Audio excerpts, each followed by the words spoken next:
Swayam Prabha. Digital India. Educated India.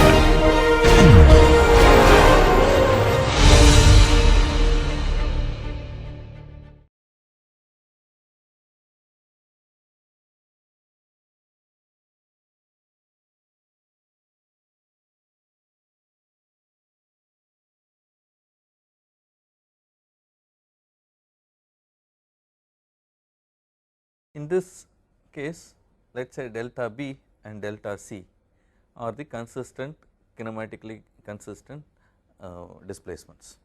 Let us look at that particular body, rigid body. This is B, this is C, this has moved by, let us say the position of this is xc, yc, okay, and it has moved. In this particular case we know it has moved like this. Let us denote the movement by delta xc, delta yc, alright. In a similar way I can denote this point to be xb and yb, and let the movement be delta xb, delta yb, alright.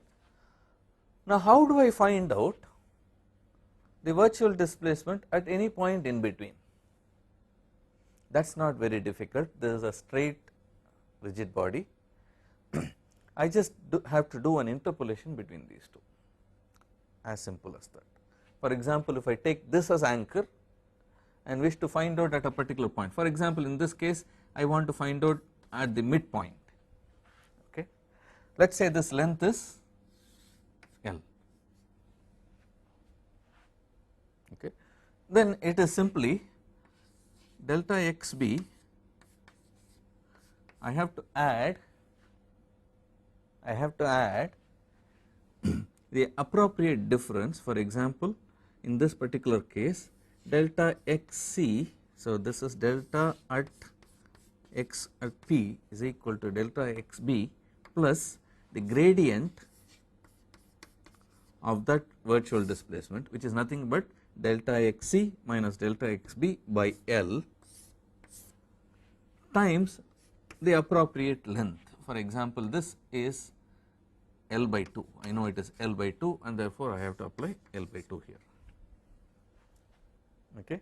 Very simple, it is just a linear equation that we are using here, linearly interpolating it, and therefore we will get this to be delta xb plus delta xp into L by 2 by L, which is delta xb by L minus, and therefore we will get delta xb by 2 plus delta xc into L by 2 by L, which is delta xc by L by 2, I am sorry, is equal to delta xb plus delta xc by 2. Right. Similarly, if I have to find out the virtual displacement in the y direction, I will get it to be delta yb plus delta yc divided by 2. The reason why I am telling you this is it may be worth it finding out the displacements of the ends of these bars, okay. Once I find out the end displacements, virtual displacements, it is possible to find out at any point in between. So if there is a force acting here like this, if I know this length with respect to the total length, it is very simple to find out the virtual displacement at this point, and I can use that for this active force, alright, and this should be clearly understood again, okay. And therefore the bottom line is I need to find out the displacements at each of the salient points of the rigid bodies, okay. Sometimes I may have a hinge and this may be extending like this, so it is better that I find out here because this is connected at this point, okay. As long as this is clear, we should be able to solve this problem. One more important thing before we solve the problem that we started up yesterday.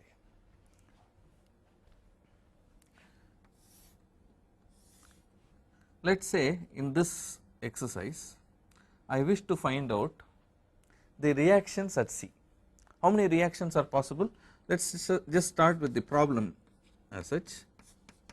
We have two pinned supports here, it is a pinned joint over here ABC, as we know already. I am just not denoting the external forces here. If I have to find out the reactions here, there are two reactions. One reaction I can say is vertical, right. So if I remove this pin joint, I have Cy and Cx. I need to find out both these reactions. If I need to find out both the reactions, what can I do?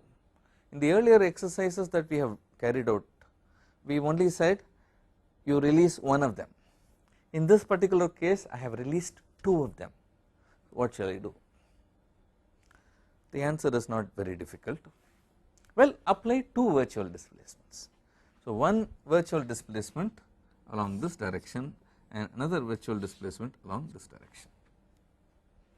Okay. The question is, can I? The answer is yes, because the number of degrees of freedom for this system is 2. I have released two of them here. Originally the degrees of freedom were 0. When I released one of them, degrees of freedom became 1. When I release 2, it has 2 degrees of freedom, which means I can specify two values, one independent of the other, as displacements at any single point. Okay, is this point very clear? Okay. So in which case, in this particular body BC, I can specify a displacement in the x direction. Let us say this is delta xc and delta yc independently, and seek to find out the virtual work, seek to apply the virtual work principle, so that I can write equations of equilibrium. Well, I have two of them, what shall I do? Okay. We will answer that question subsequently, but to just give an answer immediately, I would only say that if you group the terms related to delta xc and terms related to delta yc, you have two terms that can individually go to 0, because this is independently specified and this is independently specified. So if I have something times delta xc plus something times delta yc equal to 0 as a result of virtual work principle, this means since this is arbitrary and this is arbitrary independently, each of these terms have to go to 0, which means I will get two equations of equilibrium from which I can solve the entire problem. And therefore, depending on the number of degrees of freedom, you will be able to apply that many virtual displacements. Is this clear? Usually it is a little cumbersome if you go to too many number of degrees of freedom, but it is possible to do, and that is what is done in the popular methods such as finite element methods.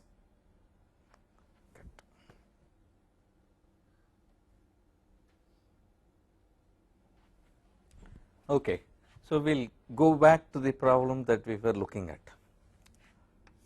I am going to use only the line diagram now that you are familiar with the line diagram.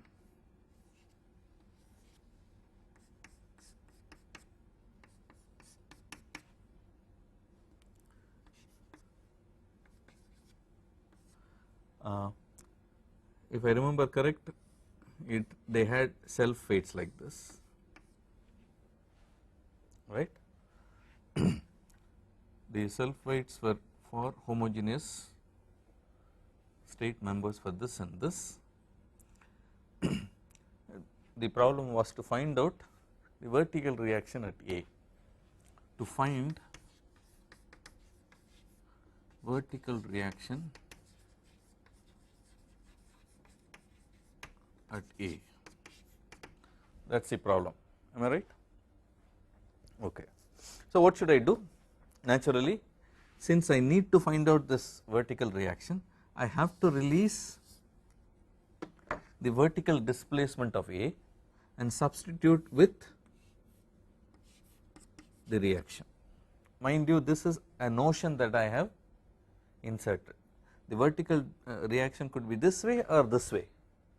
If I have assumed like this, just as in equilibrium equations, I will get a negative value if the actual direction is the opposite. Okay. Since I should not allow movement in this, I will have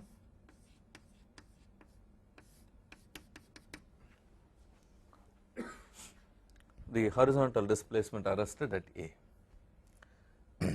I need now give a virtual displacement. Okay. It is not necessary I have to give a virtual displacement here, I can give virtual displacement at any point. Okay. This is a difficulty you will face. You can give it at any point, it does not matter, you will get the same equation of equilibrium. For now, let me just give a vertical displacement here and find out the appropriate virtual displacements. So let me give a virtual displacement here. I am going to give a direction, and this is delta y at A. Alright. Now I have not done something. What is that? I have to fix the reference coordinates. Okay. I know this is a fixed frame of reference, and therefore I will use this as a positive notion. It does not hurt using this. This is x and this is y. What is the displacement of C? It is always 0. We have to be consistent with the way in which they have been arrested, displacements have been arrested, and the movements are possible. Delta xc is equal to delta yc is equal to 0. The virtual displacement, whatever displacement I give anywhere, the virtual displacements at C are equal to 0. Okay. So it is a nice reference to use because these are 0. Now I have given delta ya. What I need to find out are the virtual displacements at these 2 points, especially vertical virtual displacements. Okay. Once I have those vertical displacements at virtual displacements at these 2 points, let me call them as P and Q, then I can write the virtual work equation. So the aim is to find out these 2. But please remember, as I had mentioned earlier, this is one rigid body, this is another rigid body. So I should seek to find out what is the virtual displacement of B, so that I can find out the virtual displacements of P and Q. Okay. So that is the way we have to go about. What is the virtual displacement of A along the x direction? It is equal to 0. Why? Because it is not allowed to move the direction. Okay. This is already known. Delta ya is specified.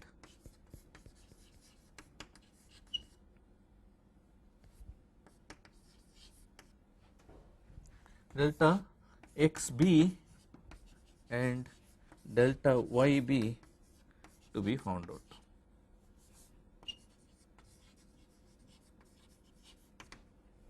Okay. This is the problem. Now how do I go about doing this? Let us just look at the geometry. For now let us assume small displacements. So small variations is what I am trying to find out. Okay. This is xb, yb, this is xc, yc. For now I am going to take a 0 0, right. This is the positive notion, this is the positive notion, and this is yb, I am sorry, xa and ya, okay, because this point is A.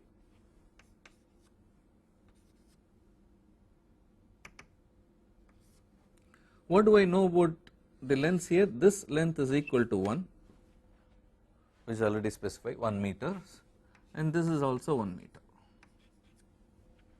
Okay.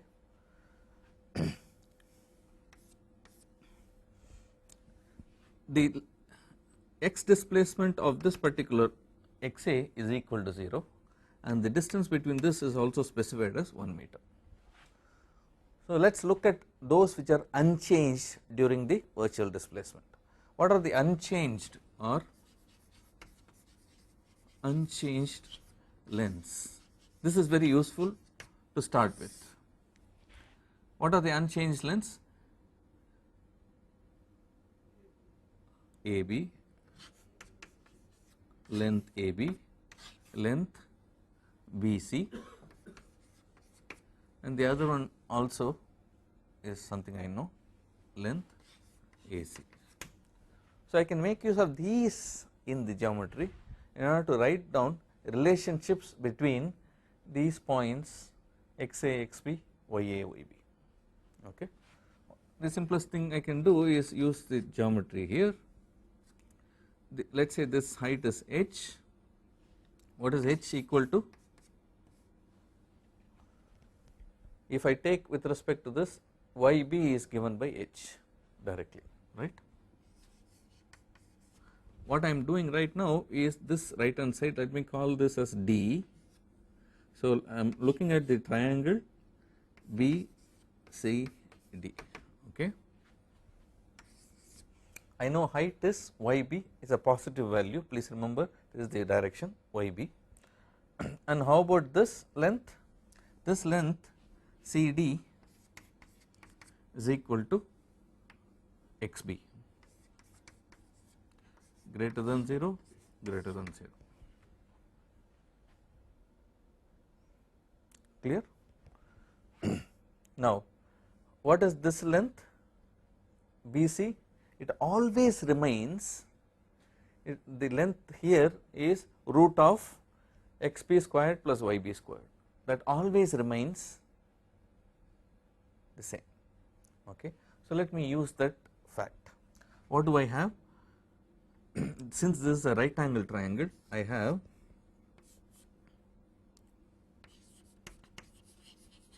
right angled triangle BCD implies xb squared plus yb squared is equal to 1. Whatever I do, you notice that there is a right angle that I can maintain, this is xb, this is yb, and therefore this relationship is going to hold good irrespective of whether there is a movement that has occurred to B, okay. I have made use of that particular fact, okay. I also know that I am going to move by a very small amount, virtually move by a very small amount, and therefore if I can take a derivative of this, I will get 2xb delta xb, where that is the small variation, plus 2yb and times the variation of yb is equal to variation of 1 is 0, and I get a relationship like this, okay. This tells me that the variation of xb is related to variation of yb through this relation. Immediately we can write this to be minus of yb by xb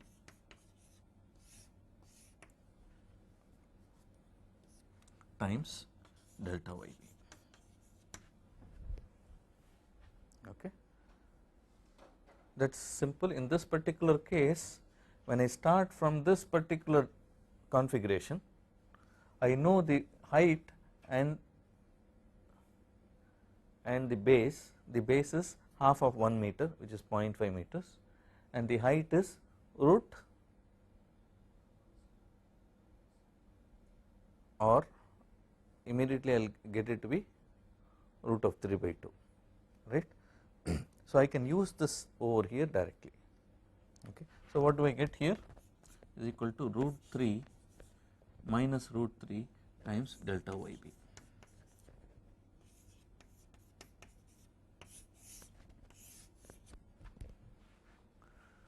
What does this mean? This means if I start from a configuration like this, where this height is given by root 3 by 2 times the hypotenuse, correct, and this being half of 1 meter, then this is the relationship I get. please remember that very clearly. Supposing I had used some other configuration to start with, this will change, and therefore this holds good all the time. This holds good only for the configuration I start with here, which is given by yb equal to root 3 by 2 and xb equal to half, and that is how we get this relationship. Please remember that it is only applicable for small displacements. If it is not so, I have to use this. I still can use virtual displacements, virtual displacement equation, but if I use this, it is for even larger displacements. Okay. Now, having found out this, we have found out only the relationship between xb and yb virtual displacements. We need to somehow connect the xb and yb to delta ya, which means we need one more relationship between delta ya and xb delta yb. If we once we get that, we are done with that. So let us look at this configuration. Again, if we take the left hand side right angle triangle, AB remains unchanged, okay, and in this particular configuration that we see, the height remains root 3 by 2 and this base remains half, okay. So let us write down the relationship. So I have B here, A here, okay, and this is 0.5, this is root 3 by 2, let me write this as half meters, okay, and I have xb here, xa here, okay. Is xa greater than xb? The answer is yes. So if I write xa minus xb, that is a positive quantity which is this length, okay, and how about this? This is y b is greater than ya, so I will write it as yb minus ya, so that I am handling only the positive values, okay. I will do the other way and show you that you will get a wrong relationship and you have to be careful that you take the positive quantities. So this square plus this square for a right angle triangle should give me the hypotenuse square, which is equal to 1 square. Just like the previous example of geometry, we have now for the triangle ABD, we get this, okay. Again, if we need to find out the relationships between the virtual displacements, I need to take the variation of this, which is nothing but 2 times xa minus xb. Mind you, this xa minus xb according to the geometry is a positive quantity, times delta xa minus delta xb plus I have 2 times yb minus ya times delta yb minus delta ya is equal to 0, okay. What has we achieved here? What have we achieved here? We have achieved a relationship given xa minus xb and yb minus ya according to the geometry. We have achieved a relationship between these displacements. What is xa minus xb? Is half times, so let me just strike off 2 here, this is half, so 1 by 2 delta xa minus delta xb plus yb minus ya is a positive quantity which is root 3 by 2, right, times delta yb minus delta ya. Again I will reiterate, this can be used for any configuration, whereas this can be used only for this right angle configuration, okay. So you have to make that distinction when you do this, okay. I already know delta xa equal to 0, so I can erase it.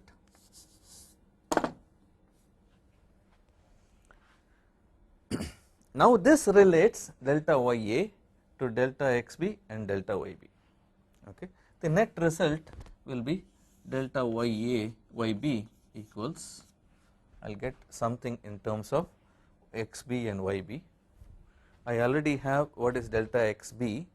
If I substitute here, I will get in terms of delta ya. And what is this you are getting?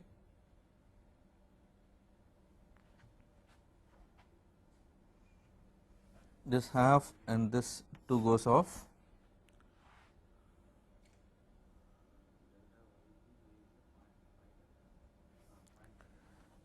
I get it as half of delta ya. Let us see if it is reasonable. Let us go back to this. If I move this a little bit, what should be the movement here? Will it be same as this? The answer is no. This will be less than this. How much less? Perhaps as I move towards C, the total y displacement is equal to 0. So halfway I should get half the displacement that I have gotten here. So roughly I have a mental picture of, oh, okay, delta yb is half of delta ya, seems alright. Okay.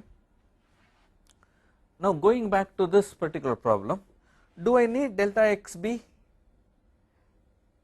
The answer is no, because I need to get only the values of delta yp and delta yq. For that I do not need x, alright. How do I find out delta yp? I averaged, since it is at center, I average delta ya and delta yb. I will get for this. I will average delta yb and delta yc. Delta yc is 0, and therefore delta yb by 2 will be automatically delta yq. Okay, so that is what I am going to do next. Delta yp is equal to, since it is midway, delta ya plus delta yb by 2, and that is equal to delta ya plus half of delta ya divided by 2, and that is 3 by 4 delta ya. Alright. Similarly, I can find out delta yq, which is nothing but delta yb by 2. And what is delta yb by 2? It is equal to delta ya by 4. Now if you look at it, delta yp is written in terms of delta ya. Delta yq is written in terms of delta ya. So when I now write down the entire virtual equation, I will find that I would have written all of them in terms of delta ya. Okay, let us just finish that particular exercise. We will go back to that. Let me just write down clearly what we obtained. We got applying delta ya, we get delta yp equal to 3 by 4 delta ya and delta yq equals 1 by 4 delta ya. Why did we look at delta ya, delta yq? Because those are the active forces for which we need to find out. Okay, and what is the direction of these? This is upward direction, this is upward direction, because they are positive notions. Okay.